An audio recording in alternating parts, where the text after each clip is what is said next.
لوگوں سے عزتیں تلاش کرتے ہو تو وہ کیا تمہیں عزت دیں گے؟ وہ تو کل اچھا کہتے ہیں، پرسوں برا کہنے لگ جاتے ہیں۔ لوگوں کے سامنے گڈ بک میں آنا چاہو گے تو وہ تو سویرے تمہارے بارے میں کچھ کہیں گے، شام کچھ اور کہیں گے۔ اپنی روحانی زندگی آباد کریں، اپنے مسلح کو وقت دیں، اور دنیا سے چھپ کر اس موبائل کو بند کر کے اور اپنے آپ سے بھی چھپ کے اور تنہا ہو کے چھپا کے سارا کچھ اپنے آنسو اپنے رب کی بارگاہ میں پیش کریں، اس کے حضور حاضری دیں۔ سنو نا ترمذی کی حدیث، اور اسے یاد رکھنا، نبی پاک علیہ السلام نے فرمایا اپنے دکھ لوگوں کے سامنے نہ بیان کرنا، سیٹھوں نوابوں کو نہ بتاتے پھرنا، دنیا داروں کے سامنے جا کے نہ رونا کہ میں تکلیف میں ہوں۔ فرمایا اگر دنیا داروں کو دکھ بتاؤ گے رب تمہیں کبھی غنی نہیں کرے گا۔ اور لوگ ہیں کہ الٹا مذاق اڑائیں گے آپ کی، جس سے بڑی پکی یاری ہے نا، پکی، وہ تب تک پکی ہے جب تک آپ نے 50,000 مانگا نہیں، اور جس وقت آپ نے کہہ دیا کہ میں مجبور ہوں میری مدد کر تو پھر ختم ہو گئی دوستی۔ لوگوں کی تعلقات آپ کے ساتھ تب تک ہیں جب تک آپ ان سے کوئی ضرورت وابستہ نہیں کرتے۔ کریم محبوب فرمانے لگے بندوں کے سامنے دکھ نہ بیان کرنا، اللہ تجھے کبھی غنی نہیں کرے گا۔ تو اپنے دکھ اپنے رب کو بتا، تو دعائیں مانگ، تو اس کی بارگاہ میں حاضر ہو، تو اس کے حضور عرض کر۔ فرمایا اپنے دکھ اپنے رب کو بتا، وہ جلدی کرے یا دیر سے کرے تجھے ساری دنیا سے بے نیاز کر دے گا، تجھے کسی کا محتاج نہیں رہنے دے گا۔ اپنے مسلح کو، اپنی دعاؤں، ایک بزرگ فرماتے ہیں میں نے دعا مانگنے کا طریقہ اپنی بیوی سے سیکھا۔ دعا مانگنے کا طریقہ اپنی، سیکھنے والے تو اپنے بچوں سے بھی سیکھ لیتے ہیں، سیکھنے والے تو ہر ایک سے سیکھتے ہیں۔ وہ کہتے ہیں میں نے دعا مانگنے کا سلیقہ اپنی بیوی سے سیکھا ہے۔ حضرت وہ کس طرح؟ فرمانے لگے میری بیوی نے نا مجھے کوئی کام بتایا، کچھ پیسوں کی ضرورت کے لیے کہا، تو میں نے اسے کہا کہ بھئی ابھی میرے پاس نہیں ہے، کچھ دنوں میں آتے ہیں تو میں دے دوں گا۔ عورتوں کی عادت ہوتی ہے وہ بار بار یاد کراتی ہیں، 2-4 دنوں کے بعد پھر اس نے کہا حضرت وہ میں نے کہا تھا کچھ پیسے، میں نے اسے کہا کہ ابھی میرے پاس نہیں ہے، کچھ دنوں میں ملتے ہیں تو میں تمہیں دے دوں گا۔ اس نے کچھ دنوں کے بعد پھر کہا حضور وہ میں نے کچھ پیسے کہے تھے۔ فرماتے میں نے ڈانٹ دیا، میں نے کہا کہ کیا تو روز مجھے شرمندہ کرتی ہے، کہا نا میرے پاس نہیں ہے، ہوں گے تو دے دوں گا، تو روز یاد کراتی ہے۔ فرماتے ہیں اس نے پہلے تو میری ڈانٹ کو سہا، پھر میرے سخت جملوں نے اس کی آنکھوں میں آنسو پیدا کر دیے، پھر اس نے اپنے آنچل میں اپنے اس دکھ کو سمیٹا، اور پھر اس نے ایک جملہ کہا تو میں رو پڑا، اور مجھے اپنے رب سے مانگنے کا طریقہ آ گیا۔ مجھے کہنے لگی حضرت جی آپ نے ڈانٹ دیا میں نے سہ لیا، پر آپ ہی میرے شوہر ہیں، بتائیں نا آپ سے نہ کہوں تو میں کس سے جا کے کہوں۔ فرماتے ہیں میں رو پڑا، اور میں کھل کے رویا، اور میں تڑپ کے رویا، اور پھر میری سسکیاں بند گئیں۔ تو مجھے کہنے لگی آپ کو کیا ہوا؟ میں نے کہا مجھے بھی دعا مانگنی آ گئی ہے، جب میں اسے کہوں گا نا اللہ تو ہی میرا رب ہے، میں تجھ سے نہ کہوں تو میں کس سے جا کے کہوں؟ میں کیوں کسی بندے سے سوال کروں؟ میں کیوں کسی دنیا دار سے کہوں؟ میں تیرے بندوں کا، نیک بندوں کا وسیلہ لے کے، تیرے محبوب کی غلامی لے کے تیری بارگاہ میں آیا، تجھ سے نہ مانگوں تو کس سے مانگوں؟ سمجھ آ گئی ہے جب میں اس رنگ میں مانگوں گا تو پھر رب میرے اوپر بڑا ہی فضل فرمائے گا، وہ میرے اوپر بڑی رحمت کرے گا، وہ میرے لیے آسانیاں کرے گا۔ عزیز دوستو ہم اس طرح کرنے لگ گئے ہیں کہ ہم نے نا اپنے تعلقات پر اعتماد کرنا شروع کر دیا ہے۔ میرے تعلقات بہت ہیں، ہم نے اپنی دولت پر اعتماد کرنا شروع کر دیا ہے، میرے پاس دولت بہت ہے، ہم نے اپنے علم پر، اپنی شہرت پر اعتماد کرنا شروع کر دیا ہے کہ میرے پاس فلاں چیز بہت ہے۔ یاد رکھنا جب بے نیاز اپنی صفت بے نیازی دکھاتا ہے تو بڑی بڑی دولتوں والے مجبور نظر آتے ہیں۔ بھائیو جب انسان کا رشتہ اپنے مالک کے ساتھ ہوتا ہے پھر تو غم بھی کچھ نہیں کہتے، پریشانیاں بھی کچھ نہیں کہتی، پھر تو زندگی صبر والی، پھر تو زندگی توکل والی، پھر تو زندگی بھروسے والی، پھر انسان اپنے آپ کو رسوا نہیں کرتا، دنیا داروں سے امیدیں اس کی ختم ہو جاتی، امیدیں اللہ رسول سے لگا لیتا ہے، مضبوط ہو جاتا ہے، مضبوط، طاقتور ہو جاتا ہے، خوددار ہو جاتا ہے، باوقار باعزت ہو جاتا ہے۔ حضرت بہلول دانا رحمت اللہ علیہ بیٹھے تھے تو ہارون رشید حج کر کے آ رہا تھا، تو رستے میں حضرت شیخ سے ملاقات ہو گئی تو السلام علیکم کے بعد کہنے لگا حضور کوئی حکم ہو تو بتائیے گا۔ تو حضرت بہلول دانا فرمانے لگے تیرا رب کون ہے؟ اس نے کہا اللہ۔ تو فرمایا میرا کون ہے؟ کہا اللہ۔ فرمانے لگے تو بڑا ہی بیوقوف ہے، کیا تو یہ سمجھتا ہے کہ رب ہارون رشید کو تو دے گا اور بہلول دانا کو بھول جائے گا؟ تیرا بھی وہی رب ہے، میرا بھی وہی رب ہے۔ اس نے اگر تجھے دے کے آزمایا ہے تو ہو سکتا ہے مجھے نہ دے کے آزما رہا ہو۔ جب اس کی حکمت کے تقاضے ہوں گے تو عطا کرے گا اور دے گا، تو جا اپنا کام کر۔ بھائی اپنی روحانی زندگی، اپنی عبادات، اپنے وظائف، اپنے روزمرہ کے معاملات، اپنی دعائیں، اپنا استغفار، دیکھو کوئی مشکل کام تو نہیں 2 رکوع ہیں سورہ واقعہ کی اگر رات کو پڑھ لی جائے تو۔ میں کس طرح یہ بات بیان کروں کہ تعویذ بانٹنا آسان ہے اور وظیفہ بتانا مشکل ہے۔ سارا دن تعویذ بانٹیں تو لوگ لینے کو تیار ہیں، اور اگر آپ وظیفہ بتائیں تو کہتے ہیں تو مشکل کام ہے۔ او خدا کے بندے، اگر آپ کا تعلق قرآن پاک کے ساتھ مضبوط ہو، قرآن پاک کے ساتھ اگر آپ کا رشتہ ہو، لوگ سفارشیں ڈھونڈتے ہیں نا دنیا میں، کوئی تعلق مل جائے تو میرا کام ہو جائے۔ دنیا میں اتنا مشکل معاملہ ہے، آخرت میں مجھے بتائیے گا کتنا مشکل معاملہ ہوگا۔ میرے نبی پاک صلی اللہ تعالی علیہ وسلم نے فرمایا جو لوگ سورہ ملک پڑھا کرتے تھے نا، سورہ ملک، یہ سورت ملک قیامت میں ان کی سفارش کرے گی، اور اس طرح کرے گی کہ کہے گی اے اللہ یہاں اس بندے کو جنت میں داخل کر دے یا مجھے قرآن پاک سے علیحدہ کر دے۔ تو رب فرمائے گا جا اس کا دامن تھام کے اسے جنت تک پہنچایا۔ آپ بات کو سمجھیں، جب آپ کے تعلقات اپنے معاملات کے ساتھ مضبوط ہوں گے، یہ نبی کریم نے وعدہ کیا ہے کہ تو سورت واقعہ پڑھ تیرے گھر میں فاقہ نہیں آئے گا۔ حضرت عبداللہ ابن مسعود رضی اللہ تعالیٰ عنہ بیمار تھے تو حضرت عثمان غنی رضی اللہ تعالیٰ عنہ تیمارداری کے لیے تشریف لے گئے اور جا کر کے کہا کہ آپ بڑے بیمار ہیں، آپ کی بیٹیاں زیادہ ہیں، میں چاہتا ہوں کہ خزانے میں سے کچھ مدد کروں۔ تو سیدنا عبداللہ ابن مسعود رضی اللہ تعالیٰ عنہ اٹھ کے بیٹھ گئے اور کہنے لگے امیر المومنین اللہ آپ کو میری طرف سے، میری بیٹیوں کی طرف سے بہتر صلہ دے، میری بیٹیوں کو کسی خزانے کی ضرورت نہیں، میں نے انہیں خزانہ دے دیا ہے۔ کہا جناب آپ نے کون سا خزانہ دیا ہے، میں آپ کے مالی معاملات کو جانتا ہوں۔ تو فرمانے لگی امیر المومنین میرے نبی کریم نے فرمایا ہے جو سورت واقعہ پڑھے اسے کبھی فاقہ نہیں آتا، میں نے بیٹیوں کو یاد کرا دی ہے، یہ خزانہ میں نے انہیں دے دیا ہے۔ وہ سارے والدین سنیں جو بیٹیوں کے لیے پریشان رہتے۔ حضرت عبداللہ ابن مسعود نصیحت کر رہے ہیں، فرمانے لگے میں نے سورت واقعہ یاد بھی کرا دی ہے، پڑھنے کی عادت بھی ڈال دی ہے۔ حضور نے فرمایا ہے جو سورت واقعہ پڑھے اسے فاقہ نہیں آتا۔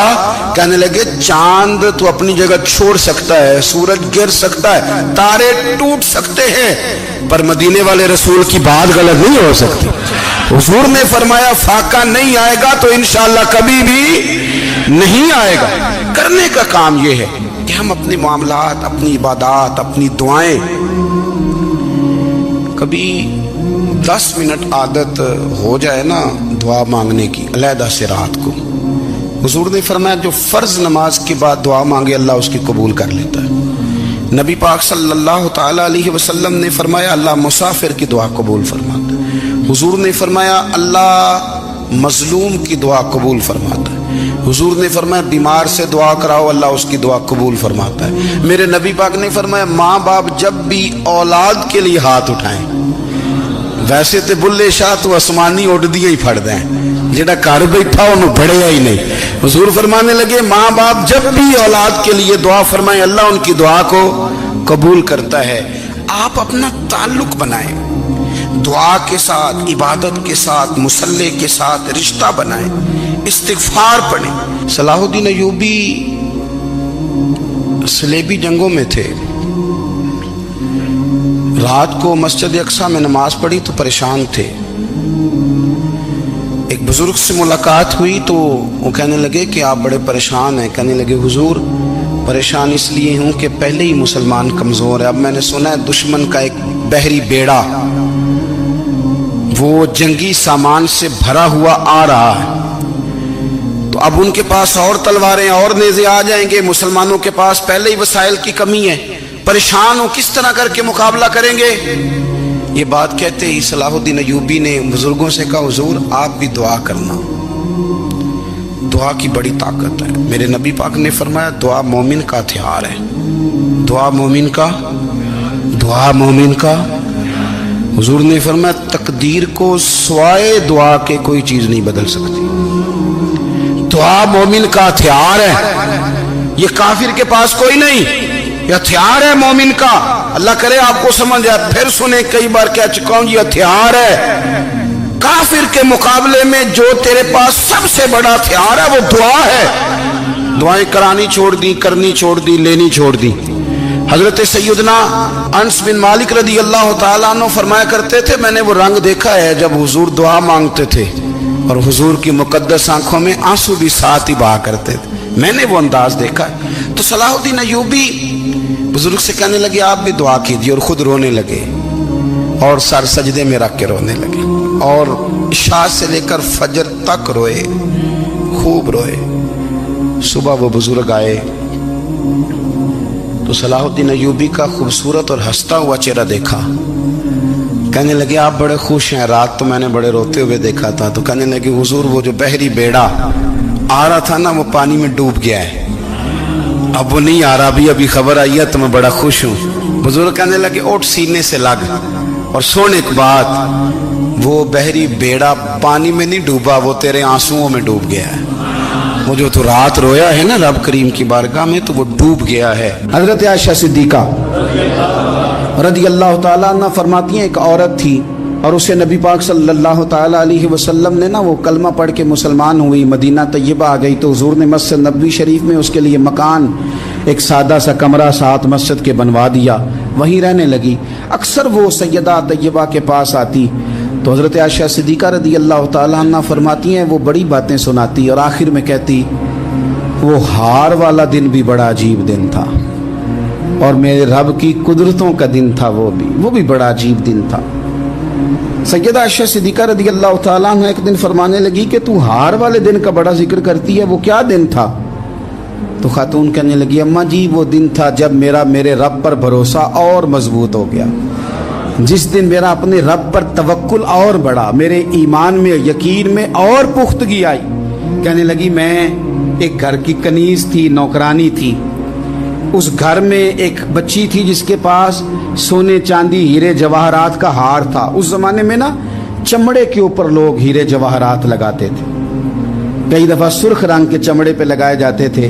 وہ بچی پہنتی تھی تو کہتی ہوں بچی کے اس نے اتار کے رکھا یا اس سے گرا وہ ہار تو چیل اسے اٹھا کے لے گئی گوشت سمجھ کے اور میرے سامنے اٹھا کے لے گئی. گھر والوں نے مجھ سے پوچھا، یہ بخاری میں موجود ہے، گھر والوں نے پوچھا مجھ سے کہ وہ ہار کہاں ہے تو میں نے کہا چیل اٹھا کے لے گئی. گھر میں کچھ چوری ہو جائے تو سب سے پہلا الزام کس پہ لگتا ہے؟ ملازمین پہ.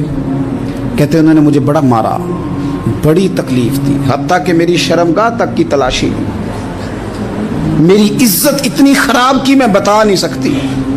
میں نے اپنی زندگی میں ایک واقعہ دیکھا، ایک امیر گھر میں چوری ہو گئی، ملازم کو اتنا مارا کہ وہ چارپائی پہ پڑ گیا. پولیس والوں سے اتنی مار پروائی گئی کہ وہ بیچارہ چارپائی پہ پڑ گیا اور پھر وہ اتنا بیمار ہوا اور کچھ دنوں کے بعد پتہ چل گیا کہ چور تو اپنا بیٹا ہے ان کا. پھر اس کا انتقال ہو گیا. اب وہ سیٹھ صاحب اور گھر والے آ کے نا مرنے والے کے کان میں معافیاں مانگ رہے ہیں، کان میں. تو میں نے ان سے پھر کہا تھا کہ یہ تو اب چلا گیا ہے، تمہارا زور چلتا تھا نا تو تم نے قانون خریدا اور تم نے اسے جتنا ہو سکا تم نے اسے مار پڑوائی. تمہارے پاس جو عدالتیں تھی تم نے وہاں کارروائی کی، اب ایک عدالت قیامت کے دن لگے گی. یہ کمزور تھا نا، کچھ کر نہیں سکا. میرے نبی پاک صلی اللہ علیہ وسلم نے فرمایا سن لو، اگر سینگ والی بکری نے بغیر سینگ والی بکری کو تکلیف دی ہوگی نا تو قیامت کے دن اسے بھی بدلہ دینا پڑے گا کہ تیرے پاس سینگ تھے اور تو نے اسے مارا تھا.